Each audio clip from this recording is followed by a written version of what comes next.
వరం, మన రమ్య ఉంది కదా, సిటీకి వచ్చి చదువుకుంటా అంటుంది. నీ రూమ్ లో ఉండమన్నా.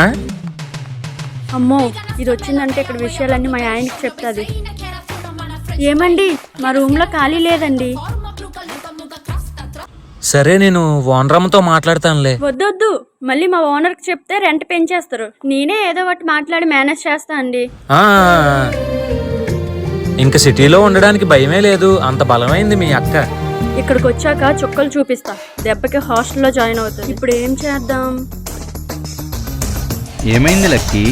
ఊరు నుంచి కొత్త సమస్య వస్తుంది. నేనే ఏదో ఒకటి చెయ్యాలి. మా ఊరు నుంచి 2 అమ్మాయిలు రూమ్ షేరింగ్ వస్తున్నారు. సూపర్ కదే, మొత్తం అన్ని పనులు వాళ్ళతోనే చేయించొచ్చు. రెంట్ కూడా కలిసి వస్తుంది. అలా అంటావేంటే? ఇప్పుడు వాళ్ళు వచ్చారంటే నా విషయాలన్నీ ఊర్లో చెప్పేస్తారు కదా. నువ్వేం భయపడికే, మొత్తం నేను చూసుకుంటా. వాళ్ళని రమ్మను. నువ్వు ఎలా మేనేజ్ చేస్తావో నాకు తెలుసులే. అలానే నా విషయాలు కూడా మేనేజ్ చెయ్యు. తప్పు కవర్ చేయలేనప్పుడు ఆ తప్పు చేయడం ఎందుకో. నెక్స్ట్ పార్ట్ కోసం సబ్స్క్రైబ్ చేయండి.